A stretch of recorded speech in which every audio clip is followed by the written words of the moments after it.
Hi കൂട്ടുകാരെ, welcome to my story saga. പിരിയാൻ വയ്യേ. ഒരു കാട്ടിൽ കുസൃതിയായ ഒരു കുട്ടിക്കുരങ്ങനുണ്ടായിരുന്നു. കുസൃതിയാണെങ്കിലും സ്നേഹമുള്ളവനായിരുന്നു അവൻ. ശംഖു എന്നായിരുന്നു പേര്. കാട് മുഴുവൻ കളിച്ചു ചിരിച്ച് നടന്നിരുന്ന ശംഖുവിനെ മൃഗങ്ങൾക്കെല്ലാവർക്കും വളരെ ഇഷ്ടമായിരുന്നു. കാട്ടുമരങ്ങളിൽ കൂടി കയറി മറിഞ്ഞ് ഊഞ്ഞാലാടി കളി പറഞ്ഞ് കാട്ടിൻ്റെ മക്കളോട് കഥ പറഞ്ഞ് അവൻ സുഖമായി കഴിഞ്ഞു. പെട്ടെന്നൊരു നാൾ ശംഖുവിൻ്റെ അച്ഛനും അമ്മയും യാത്രയ്ക്കുള്ള ഒരുക്കങ്ങൾ നടത്തുന്നത് കണ്ട് ശംഖു ചോദിച്ചു, അച്ഛാ, അമ്മേ, നമ്മൾ എങ്ങോട്ട് പോവുകയാണ്? ശംഖുവിൻ്റെ അമ്മ മടിച്ചുകൊണ്ട് അങ്ങനെ പറഞ്ഞു, മോനെ, നമ്മൾ കറുകവനത്തിലേക്ക് പോവുകയാണ്. അവിടെ ഇഷ്ടം പോലെ തീറ്റ കിട്ടുമെന്നാണ് അച്ഛൻ പറയുന്നത്. അത് കേട്ടപ്പോൾ ശംഖുവിന് വളരെ വിഷമമായി. തൻ്റെ കൂട്ടുകാരെയെല്ലാം പിരിയേണ്ടി വരുമല്ലോ എന്നോർത്ത് അവന് കരച്ചിൽ വന്നു. അമ്മേ, ഞാൻ എങ്ങോട്ടുമില്ല. എൻ്റെ കൂട്ടുകാരെ പിരിയാൻ എനിക്ക് വയ്യ.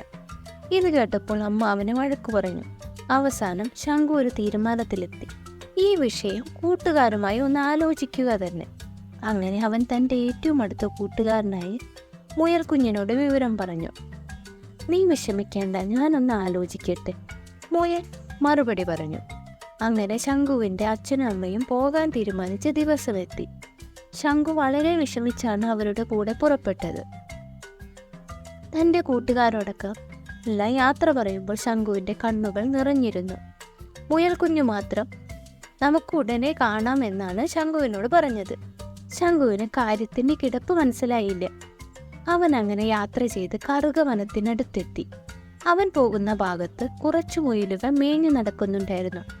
ശംഖുവിൻ്റെ കുടുംബത്തെ കണ്ടയുടനെ മുയലുകൾ തീറ്റ നിർത്തി വെച്ച് അവരോട് കുശലം ചോദിച്ചു.